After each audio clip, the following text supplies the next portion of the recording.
Bismillahirrahmanirrahim. Assalamu alaikum. This is Munir Ahmad. Dear students, today we are going to start next chapter known as homeostasis. In this lecture, we just introduce whole chapter. What is the concept of homeostasis, definition of homeostasis, etymology or meaning of homeostasis, examples and importance of homeostasis. And most important, inshallah we will discuss some important ETA MCQs which is related to this topic. Now, what is homeostasis? इसका concept सबसे पहले समझते हैं. इस word में यह sentence आपने गौर से सुनना है क्योंकि इसी सेंटेंस पे हमारा जो होल चैप्टर है होम्योस्टेसिस वो बेस करता है. इस वर्ड में जितनी भी चीज़ें हैं वो अपना फंक्शंस परफॉर्म करती हैं, लेकिन उनको फंक्शंस ऑप्टिमम परफॉर्म करने के लिए ऑप्टिमम कंडीशंस चाहिए. इन्हीं वर्ड्स को मैं और सिंप्लीफाई करता हूं. इस वर्ड में जितनी भी चीज़ें हैं वो ऑप्टिमम कंडीशन के अंदर रहकर अपना ऑप्टिमम फंक्शंस परफॉर्म करती हैं.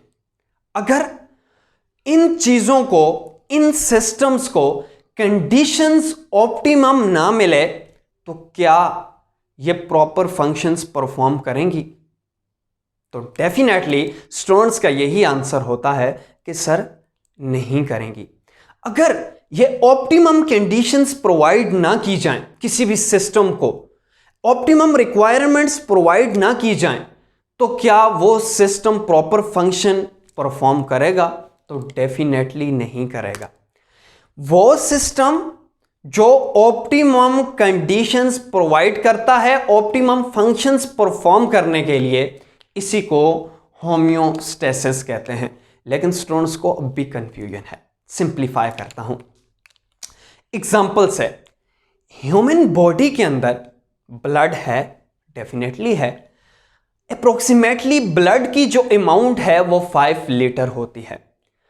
5 लीटर के अंदर बॉडी के जितने भी फंक्शंस हैं वो प्रॉपर परफॉर्म होते हैं, क्योंकि बॉडी का जो सेल्स हैं उनके एनवायरनमेंट के लिए इतना ब्लड चाहिए. एग्जांपल के तौर पर अगर बॉडी के अंदर ब्लड की अमाउंट इंक्रीज करती है, 5 लीटर से 7 लीटर तक पहुंचती है या 8 लीटर तक पहुंचती है, तो क्या बॉडी के अंदर जितने भी फंक्शन होंगे प्रॉपर परफॉर्म होंगे?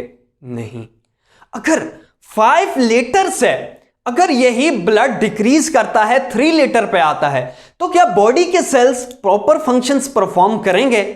डेफिनेटली नहीं करेंगे. जब हम ज्यादा से दोबारा 5 लीटर पे लेके आएंगे या 3 लीटर से दोबारा 5 लीटर पे लेके आएंगे, वो सिस्टम, वो प्रोसेस जो इंक्रीज हुआ उस अमाउंट को दोबारा लेवल पे लेके आया, डिक्रीज हुआ दोबारा से अपने ऑप्टिमम लेवल पे लेके आया, इस प्रोसेस को होम्योस्टेसिस कहते हैं. दूसरी एग्जांपल है, टेंपरेचर की एग्जांपल लेते हैं. फॉर एग्जांपल बॉडी के जितने भी सेल्स हैं उन सेल्स को ऑप्टिमम टेम्परेचर चाहिए जिसके अंदर वो रहकर अपने फंक्शंस को परफॉर्म करें. फॉर एग्जांपल बॉडी का टेम्परेचर जो है वो 37 डिग्री सेंटीग्रेड होता है. अगर बॉडी का टेम्परेचर इंक्रीज करेगा, फॉर एग्जांपल 37 से 40 तक पहुंच जाएगा, या डिक्रीज करेगा 37 से 30 डिग्री तक पहुंच जाएगा, तो क्या होगा? क्या बॉडी प्रॉपर फंक्शंस परफॉर्म करेगी? डेफिनेटली नहीं करेगी. 37 से इंक्रीज होना, 37 से डिक्रीज होना डिस्टर्बेंस है, फ्लैक्चुएशन है, चेंजिंग है. इन चेंजिंग को, इन फ्लैक्चुएशंस को अपने लेवल पे लेके आना, इस प्रोसेस को होम्योस्टेसिस कहते हैं. क्लियर है? अगर यह कंसेप्ट आपको समझ आ गया है तो मीन्स के आप पूरा चैप्टर इजीली समझ सकते हैं. इसी पॉइंट को मैं इस वजह से दोबारा रिवाइज कर रहा हूं ताकि आपका कंसेप्ट क्लियर हो जाए. ह्यूमन बॉडी की अगर बात की जाए या किसी भी एनिमल्स की बात की जाए या ऑर्गेनिजम्स की बात की जाए, तो उन ऑर्गेनिजम्स के अंदर जो पैरामीटर्स हैं, पीएच हो सकता है, टेम्परेचर हो सकता है, वाटर लेवल हो सकता है, glucose level, potassium level, salts level हो सकता है, टेम्परेचर हो सकता है, जितने भी पैरामीटर्स हैं ह्यूमंस बॉडी के अंदर, अगर वो मेंटेन कांस्टेंट लेवल पे मेंटेन है तो उसका जो फंक्शंस है वो प्रॉपर होगा। अगर वो लेवल से इंक्रीज करेंगे या उस लेवल से डिक्रीज करेंगे, उस इंक्रीज होने को असल में हम डिजीज या प्रॉब्लम कहते हैं। उस लेवल से डिक्रीज होने को, ऑप्टिमम लेवल से डिक्रीज होने को हम डिजीज कहते हैं। असल में डिजीज ये होती है। अब समझते हैं इसका प्रॉपर कॉन्सेप्ट क्या है। बॉडी के अंदर जितने भी पैरामीटर्स हैं उनको कांस्टेंट लेवल पे रखने का प्रोसेस, क्यों कांस्टेंट लेवल पे रखते हैं? ताकि ये सरवाइव कर सकें, ताकि ये एडॉप्ट रह सकें, ताकि अपना प्रॉपर और ऑप्टिमम फंक्शंस को परफॉर्म कर सकें। इन पैरामीटर्स को मेंटेन करना होम्योस्टेसिस कहलाता है। डियर स्टूडेंट्स, क्लियर है? अब इसको प्रॉपर डिफाइन करते हैं कि होम्योस्टेसिस है क्या चीज। यह एबिलिटी है ऑर्गेनिज्म की to maintain its internal environment constant, ना अपने लेवल से ग्लूकोज का जो लेवल है ना उसको इंक्रीज करने दे ना उसको डिक्रीज करने दे, अपने लेवल पे constant maintain its internal environment constant रखें, तो इस प्रोसेस को होम्योस्टेसिस कहते हैं। या we can define in other words maintenance of internal environment from the harms of fluctuation in external environment. यहां पे एक इंपॉर्टेंट पॉइंट है, ह्यूमंस बॉडी जो है वो आइडियल नहीं है। ह्यूमंस बॉडी के अंदर कंटिन्यूसली फ्लक्चुएशंस आती रहती हैं। कोई भी पैरामीटर्स हैं, फिजियोलॉजिकल पैरामीटर्स हैं, ब्लड है, टेम्परेचर है, इसके अलावा साल्ट्स हैं, वाटर हैं, इनमें फ्लक्चुएशन आती रहती है।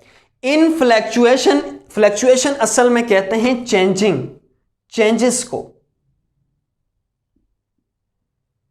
इन फ्लक्चुएशन जो हार्म ऑफ फ्लक्चुएशंस जो किस वजह से होती हैं? एक्सटर्नल एनवायरनमेंट की वजह से होती हैं। इस प्रोसेस को होम्योस्टेसिस कहते हैं। अगेन रिवाइज कर रहा हूं, मेंटेनेंस ऑफ इंटरनल एनवायरनमेंट, हम इंटरनल एनवायरनमेंट को मेंटेन करें from the harm of fluctuation of external environment. अब एक्सटर्नल एनवायरनमेंट में अगर फ्लक्चुएशन आती है, चेंजिंग आती है, तो जाहिरी सी बात है हमारी बॉडी के अंदर भी चेंजिंग आएगी एक्सटर्नल एनवायरनमेंट से। फॉर एग्जांपल, सिंपल सी बात है, अगर बाहर का टेम्परेचर गर्मियों में ज्यादा होता है तो हमारी बॉडी का टेम्परेचर भी ज्यादा होता है। फॉर एग्जांपल, अगर बाहर का टेम्परेचर 40 है तो हमारी बॉडी का जो टेम्परेचर है वो भी 40 होना चाहिए।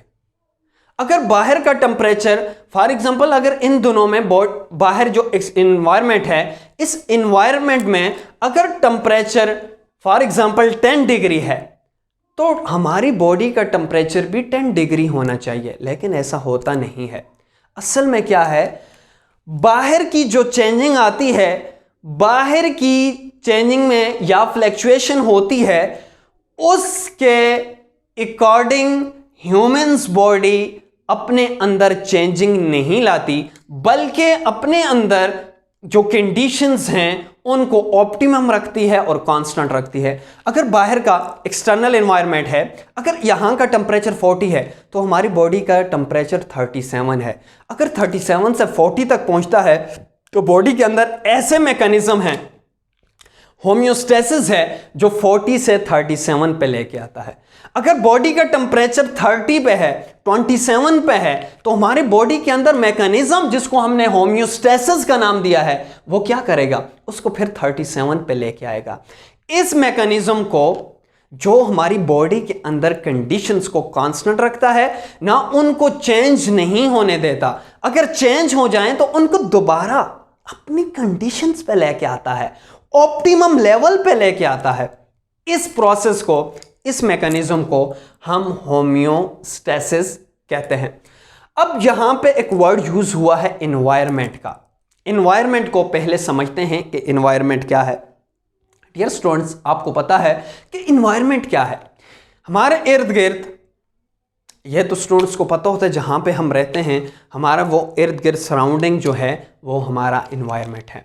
लेकिन बेसिकली एनवायरनमेंट टू टाइप्स के होते हैं। एक को इंटरनल एनवायरनमेंट कहते हैं, एक को एक्सटर्नल एनवायरनमेंट कहते हैं। ये जो हमारा बाहर का एनवायरनमेंट है, जिसमें एयर है, वाटर भी हो सकता है, टेम्परेचर है, ह्यूमिडिटी है, एटसेट्रा, जिसको हम नमी कहते हैं, ये सारा क्या है? एक्सटर्नल एनवायरनमेंट है। अब एक दूसरा एनवायरनमेंट है जो हमारी बॉडी के अंदर का एनवायरनमेंट है। फॉर एग्जांपल बॉडी के अंदर क्या है? सेल हैं। एक ये सेल्स का एनवायरनमेंट है एक दूसरे के साथ। एक बॉडी के अंदर का एनवायरनमेंट है जिसमें सेल और टिश्यू पाए जाते हैं, ब्लड पाया जाता है, साल्ट्स है, वाटर है, पोटेशियम्स हैं, पीएच है, टेम्परेचर है। एक इंटरनल एनवायरनमेंट है, एक ये बाहर का एक्सटर्नल एनवायरनमेंट है। इंटरनल एनवायरनमेंट डिपेंड करता है एक्सटर्नल एनवायरनमेंट पे। यह बात याद रखनी है। जो ही एक्सटर्नल एनवायरनमेंट में चेंजिंग आएंगी तो कोई भी बॉडी की आइडियल है क्या? तो नहीं आइडियल। जब एक्सटर्नल एनवायरनमेंट में चेंजिंग आएगी तो इंटरनल एनवायरनमेंट में भी चेंजिंग आएगी। टेम्परेचर बाहर का ज्यादा तो टेम्परेचर अंदर का भी ज्यादा। लेकिन नहीं, ह्यूमन बॉडी का टेम्परेचर जब ज्यादा होगा तो फिर एक मैकेनिज्म है जिसको हमने होम्योस्टेसिस का नाम दिया, फिर उसको कांस्टेंट रखेगा। बाहर के एनवायरनमेंट को कहेगा आप चेंज होते हो तो चेंज हो, लेकिन मैंने चेंज नहीं होना, क्योंकि मेरे जो सेल्स हैं इस टेम्परेचर पे, इस वाटर लेवल पे, इस साल्ट, इस ब्लड लेवल पे, इस साल्ट पे, इस पीएच पे प्रॉपर फंक्शंस काम करते हैं। अगर बाहर वाला एनवायरनमेंट आप चेंज होते हो तो चेंज होते रहो, लेकिन मैंने चेंज नहीं होना है। अब इसके बाद होम्योस्टेसिस को होम्योस्टेसिस क्यों कहते हैं, अब इसकी एटिमोलॉजी को डिस्कस करते हैं। एटिमोलॉजी का मतलब होता है, एटिमोलॉजी, ये बार बार मैं वर्ड यूज करता हूं, जो एटिमोलॉजी है इसका मतलब होता है किसी भी वर्ड की, किसी भी लफ्ज की हिस्ट्री जानना कि ये वर्ड कहां से डिराइव्ड हुआ है। So homeostasis is the combination of two words, it is derived from two Greek word. ये ग्रीक वर्ड से डिराइव्ड हुआ है। One is homoios and second is stasis, homeostasis. अब होम्योस का मतलब यह होता है सिमिलर, एंड स्टेसिस का मतलब होता है स्टैंडिंग और मेंटेन। सो होम्योस्टेसिस का नाम होम्योस्टेसिस इस वजह से रखा क्योंकि इसका काम क्या है? सिमिलर कंडीशंस को मेंटेन करना है, स्टैंडिंग करना है, ताकि उसमें चेंजिंग ना आए। इस वजह से जो इसका नाम है वो क्या है? होम्योस्टेसिस है। अब इसके बाद ये जो होम्योस्टेसिस अभी जो मैं बोले जा रहा हूं, ये मोस्ट इंपॉर्टेंट है ईटा और एमटीकेट टेस्ट के लिए। ये डियर स्टूडेंट्स आपने इसको हाईलाइट करना है, स्टार मार्क करना है। जो कॉन्सेप्ट, जो फर्स्ट टाइम कॉन्सेप्ट दिया रेगुलेशन ऑफ ह्यूमन बॉडी या रेगुलेशन ऑफ लिविंग ऑर्गेनिज्म में मेंटेनेंस कैसे होती है, ये जो कॉन्सेप्ट दिया था, ये first time concept of homeostasis जो फर्स्ट टाइम दिया था फ्रेंच फिजियोलॉजिस्ट क्लॉड बेर्नार्ड ने 1865 में दिया था। इस पॉइंट को अगेन रिवाइज कर रहा हूं। The concept of homeostasis was given by French physiologist जिसका क्या नाम था? क्लॉड बेर्नार्ड इन 1865। 1865 में इसका कंसेप्ट दिया। इसको आपने स्टार मार्क करना है। मोस्टली इंटरव्यूज और एमटीकेट टेस्ट में इसको पूछा जा सकता है। अब जो वर्ड होम्योस्टेसिस है इसको किसने रखा है? जैसे फॉर एग्जांपल मेरा नाम है तो मेरा नाम फर्स्ट टाइम किसने दिया है? फॉर एग्जांपल अगर बाबा ने दिया है तो हम कहते हैं my name is coined by बाबा। अगर मामा ने दी है तो हम मामा कहते हैं। अगर होम्योस्टेसिस का जो वर्ड है या नेम है, इसको किसने प्रपोज किया, किसने नाम दिया था? The word homeostasis is coined by Walter. ये मोस्ट इंपॉर्टेंट है, एमसीक्यूज जो एग्जाम है उसके एमसीक्यूज में भी आ सकता है और ईटा और एमडी कैट के लिए भी मोस्ट इंपॉर्टेंट है।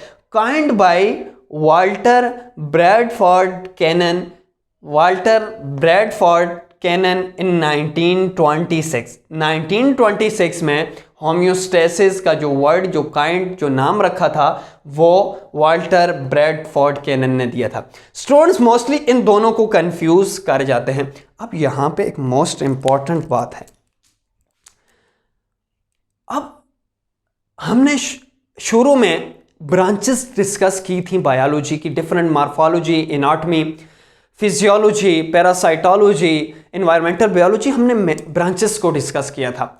लेकिन अब यह भी क्वेश्चन है कि सर हमें यह बताएं होम्योस्टेसिस का जो प्रोसेस है, जो मैकेनिज्म है, कंट्रोलिंग मैकेनिज्म है, इसको हम बायो की कौन सी ब्रांच में स्टडी करते हैं? मोस्ट इंपॉर्टेंट कंसेप्चुअल क्वेश्चन है। होम्योस्टेसिस का जो प्रोसेस है वो हम बायो की एक सब ब्रांच फिजियोलॉजी, यहां पे अपने पास नोट कर लें, फिजियोलॉजी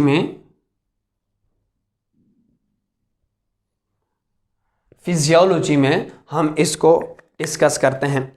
अब यहां पे एक नेक्स्ट टॉपिक है जिसको हमने इंपॉर्टेंस का नाम दिया। होम्योस्टेसिस की क्या इंपॉर्टेंस है? बॉडी के अंदर कंडीशंस या इन्वायरमेंट, कंडीशन और इन्वायरमेंट सेम वर्ड हैं, इनमें कंफ्यूज नहीं होना। बॉडी के अंदर जितनी भी कंडीशंस हैं या बॉडी का जो इन्वायरमेंट है वो कांस्टेंट रखने का मैकेनिज्म, उसके अंदर ब्लड पीएच साल्ट जितना जरूरत है, जितना लेवल चाहिए, उसको कांस्टेंट रखने का मैकेनिज्म होम्योस्टेसिस कहलाता है। अब इसकी इंपॉर्टेंस क्या है? होम्योस्टेसिस की इंपॉर्टेंस क्या है? मेंटेनेंस की इंपॉर्टेंस क्या है?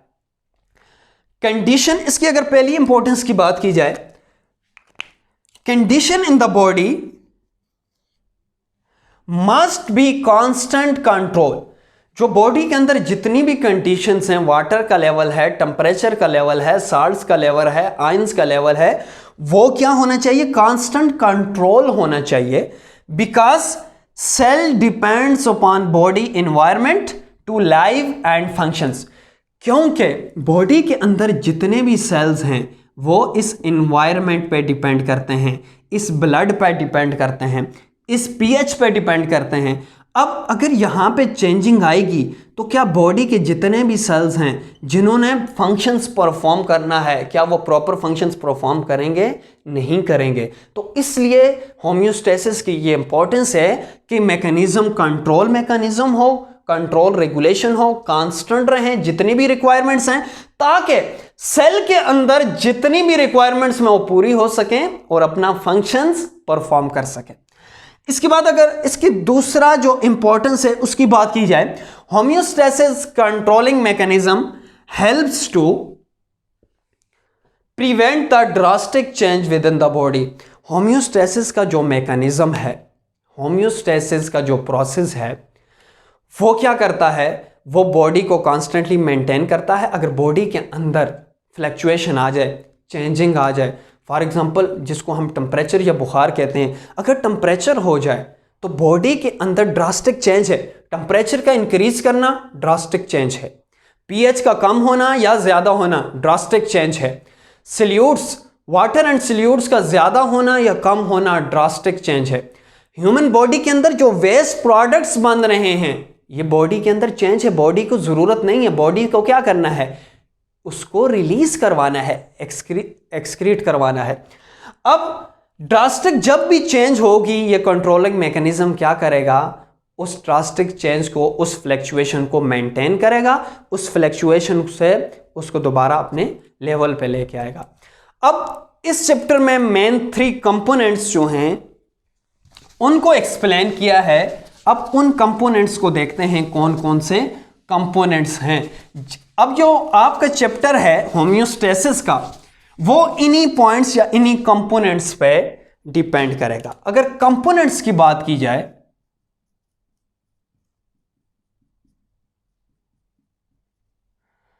बॉडी के मेन 3 कंपोनेंट्स जो इस चैप्टर में आपके हैं, वाटर, हम इसको एग्जाम्पल्स ऑफ इंटरनल एनवायरनमेंट और एग्जाम्पल्स ऑफ होम्योस्टेसिस का नाम भी दे सकते हैं। वाटर एंड साल्ट्स हैं। नंबर 2 एक्सक्रीटरी प्रोडक्ट हैं, एक्सक्रीटरी वेस्ट्स हम कह सकते हैं या प्रोडक्ट कह सकते हैं। नंबर 3 टेम्परेचर है। अब ये जितना भी आपका होम्योस्टेसिस का चैप्टर है वो इन्हीं 3 पॉइंट्स के गिर्द रिवॉल्व करेगा। हम कैसे बॉडी का वाटर और साल्ट्स लेवल अगर इंक्रीज करता है या डिक्रीज करता है, उसको हम दोबारा कैसे अपने लेवल्स पे लेके आएंगे, कैसे अपनी ऑप्टिमम कंडीशंस पे लेके आएंगे।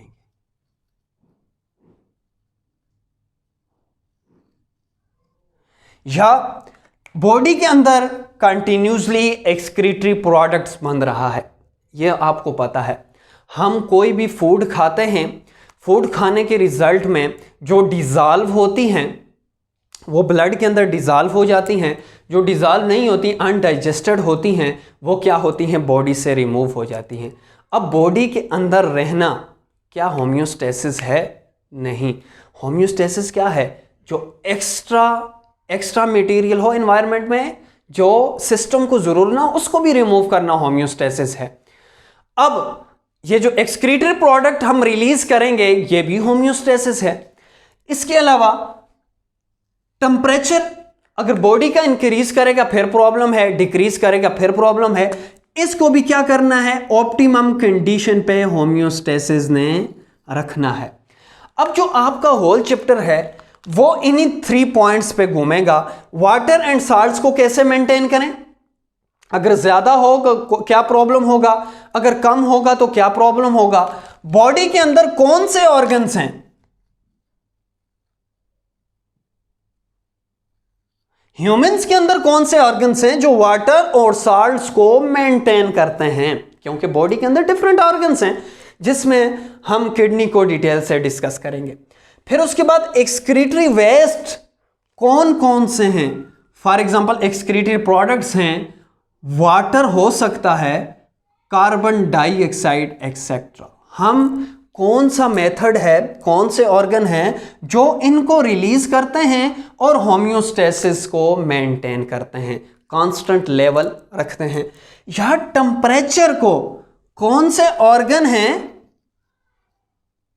जो टेम्परेचर को मेंटेन करते हैं, और टेम्परेचर को मेंटेन करने की क्या इंपॉर्टेंस है। अब वाटर और साल्ट्स को प्रॉपर लेवल पे मेंटेन करना, कांस्टेंट लेवल पे रखना ऑस्मो रेगुलेशन कहलाता है। हम इंशाल्लाह डिटेल से डिस्कस करेंगे। ऑस्मो रेगुलेशन क्या है, बॉडी के अंदर वाटर एंड साल्ट्स की अमाउंट को कांस्टेंट लेवल पे रखना, जितनी रिक्वायरमेंट जरूरत है उन पे रखना, इसको हम ऑस्मो रेगुलेशन कहते हैं। एक्सक्रीटरी, दूसरा हम टेम्परेचर की बात करते हैं। बॉडी के अंदर टेम्परेचर को मेंटेन करना थर्मो रेगुलेशन कहते हैं। थर्मो कहते ही टेम्परेचर को। ऑस्मो का वर्ड्स हमेशा साल्ट्स के लिए एंड वाटर के लिए यूज होता है, और टेम्परेचर के लिए हमेशा थर्मो का लफ्ज या थर्म का लफ्ज यूज होता है। अब फर्स्ट जो आपके चैप्टर का पार्ट है वो है वाटर और साल्ट यानी ऑस्मो रेगुलेशन को मेंटेन करना। मींस की होम्योस्टेसिस की टाइप है तो मेंटेनेंस है, इसमें भी मेंटेनेंस है, इसमें भी मेंटेनेंस है, इसमें भी मेंटेनेंस है। इन तीनों को एज अ कॉमन वर्ड हम होम्योस्टेसिस यूज करेंगे। लेकिन हम सिर्फ अगर साल्ट एंड वाटर की बात करते हैं तो हम कहते हैं कि ये ऑस्मो रेगुलेशन है। अगर हम सिर्फ टेम्परेचर को रेगुलेट करने की बात करते हैं तो है होम्योस्टेसिस ही है, क्योंकि मेंटेनेंस की बात है। लेकिन स्पेसिफिक टेम्परेचर की बात करते हैं तो हम कहते हैं कि यह थर्मो रेगुलेशन है। अब इस चैप्टर में हम इंशाल्लाह इन जो टॉपिक्स हैं इनको बात करते हैं। वैसे तो अगर आप हायर लेवल पे जाएंगे तो ऑस्मो रेगुलेशन एक अलग चैप्टर है, थर्मो रेगुलेशन एक अलग चैप्टर है, एक्सक्रीटरी जो प्रोडक्ट्स या सिस्टम है वो अलग चैप्टर है। लेकिन आपके इस चैप्टर में थोड़ा थोड़ा टॉपिक वाइज दिया हुआ है कि ऑस्मो रेगुलेशन क्या है, थर्मो रेगुलेशन क्या है और एक्सक्रीटरी प्रोडक्ट्स कैसे हम बॉडी से रिमूव करते हैं। अब इस होल टॉपिक को समराइज करते हैं। आज हमने डिस्कस किया है होम्योस्टेसिस का कॉन्सेप्ट। क्या है होम्योस्टेसिस? हमारी जो इन्वायरमेंट है वो टू टाइप्स का होता है, एक को internal environment and second is called, one is called external environment, other is called internal environment. ये जो सराउंडिंग इन्वायरमेंट है, ये जो बाहर का टेम्परेचर है, ये जो एयर है, ये जितनी भी या टेम्परेचर है, ह्यूमिडिटी है, ये एक्सटर्नल इन्वायरमेंट है। हमारे जो अंदर का इन्वायरमेंट है, बॉडी के अंदर का टेम्परेचर, बॉडी के अंदर का साल्ट्स का लेवल, वाटर का लेवल, टेम्परेचर का लेवल, पीएच का लेवल, ये हमारा इंटरनल इन्वायरमेंट है। जब इसमें फ्लैक्चुएशंस आती हैं, फ्लैक्चुएशंस मीन चेंजिंग, तो वो इफेक्ट्स करती हैं इंटरनल इन्वायरमेंट को। लेकिन इंटरनल इन्वायरमेंट कोई ऐसा वैसा नहीं है जो एक्सटर्नल इन्वायरमेंट की फ्लैक्चुएशन के साथ अपने आप को भी चेंज कर देगा। लेकिन ये अल्लाह ताला ने एक प्रॉपर सिस्टम बनाया हुआ है जो इस तमाम मैकेनिज्म को, इस तमाम सिस्टम को एक कांस्टेंट लेवल पे रखता है। जाहिर सी बात है, अगर कांस्टेंट लेवल नहीं होगा तो डिजीज होगी, डिसऑर्डर्स होंगे, प्रॉब्लम्स होंगे। अब एक्सटर्नल एनवायरनमेंट में अगर फ्लैक्चुएशंस आती है तो इंटरनल एनवायरनमेंट में अफेक्ट्स करती हैं। अब इंटरनल एनवायरनमेंट क्या करेगा? उस फ्लैक्चुएशन को दोबारा से ऑप्टिमम लेवल पे लाएगा। इस ऑप्टिमम लेवल पे लाने का जो मैकेनिज्म है इसको हम होम्योस्टेसिस कहते हैं। सिंपल सी बात है, अगर हम वाटर ज़्यादा पीते हैं तो क्या बॉडी के अंदर वाटर रहता है जितना हम पी रहे हैं? क्या बैलून्स हैं हमारी बॉडी के, वो स्वेल अप होता जाएगा और बॉडी से निकलेगा? नहीं। बॉडी के अंदर जब हम वाटर ड्रिंक करते हैं तो बॉडी को जितनी अमाउंट चाहिए वो वाटर के अंदर एब्जॉर्ब होगी, ब्लड के अंदर एब्जॉर्ब होगी। बाकी जितना भी वाटर है वो यूरिन की फॉर्म में बॉडी से रिलीज हो जाएगा। ये भी होम्योस्टेसिस है। मीन कि जितनी अमाउंट आपको चाहिए थी वो बॉडी ने कांस्टेंट लेवल पर रखी, किडनी ने कांस्टेंट लेवल पर रखी। बाकी जितना भी एक्स्ट्रा वाटर था, एक्स्ट्रा वाटर आपके लिए क्या है? वेस्ट है। अब उसको आपने क्या करना है? रिलीज करना है। मींस कि कितनी अमाउंट चाहिए उसको आपने क्या किया है? कांस्टेंट लेवल पे रखा है। ये सिंपल सी इसकी एक एग्जांपल है। दूसरी एग्जांपल टेम्परेचर की है। अगर ज्यादा होगा फिर प्रॉब्लम, कम होगा कांस्टेंट लेवल पे रखेंगे, पीएच को कांस्टेंट लेवल पे रखेंगे। अब ग्लूकोज एक सिंपल सी एग्जांपल है। हम वैसे समझते हैं शुगर जिसको हम कहते हैं, शुगर हम वैसे समझते हैं कि ये बहुत बुरी चीज है, लेकिन शुगर बहुत ही इंपॉर्टेंट है। अगर बॉडी के अंदर शुगर नहीं है तो सारे फंक्शंस डिस्टर्ब होंगे। अगर बॉडी का शुगर लेवल इंक्रीज होगा तो फिर प्रॉब्लम, उस प्रॉब्लम को हम डिजीज कहते हैं जिसको डायबिटीज कहते हैं। अगर बॉडी के अंदर शुगर लेवल कम है तो सारा सिस्टम डिस्टर्ब है, वो भी डिजीज है। बात समझ आ गई है? फिर उसके बाद हमने एटिमोलॉजी को डिस्कस किया होम्योस्टेसिस की। The word homeostasis is derived from two Greek word homeo, homeo mean what? Similar, and stasis mean standing or maintenance, standing or maintenance. And then we discuss some important concepts, and at last we discuss the importance of homeostasis. What are the importance of homeostasis? homeostasis की क्या importance है? Homeostasis का mechanism body के अंदर जितनी भी conditions हैं, जितने भी फिजियोलॉजिकल पैरामीटर्स हैं, टेम्परेचर है, पीएच है, उसको कांस्टेंट लेवल पर रखता है ताकि बॉडी के अंदर जितने भी सेल्स हैं उनको प्रॉपर इन्वायरमेंट, प्रॉपर कंडीशन मिले और अपना फंक्शंस प्रॉपर परफॉर्म कर सके। ये इसकी मोस्ट इंपॉर्टेंस है। इसके बाद ये मैकेनिज्म को डिस्कस करेंगे कि ये कंट्रोल तो हमने आज डिस्कस कर लिया कि कंट्रोल करते हैं, लेकिन कंट्रोल कैसे करते हैं, मींस के ज्यादा लेवल होगा तो कौन किसको मैसेज देगा कि कम करो।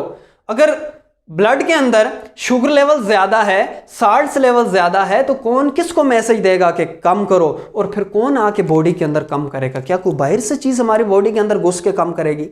इंशाल्लाह नेक्स्ट जो लेक्चर होगा इंशाल्लाह हम डिटेल से डिस्कस करेंगे कि मैकेनिज्म कैसे होगा, होम्योस्टेसिस हम कैसे मेंटेनेंस करते हैं, कैसे अगर फ्लैक्चुएशन हो भी जाए तो फ्लैक्चुएशन को कैसे मेंटेन करते हैं। अल्लाह हाफिज़।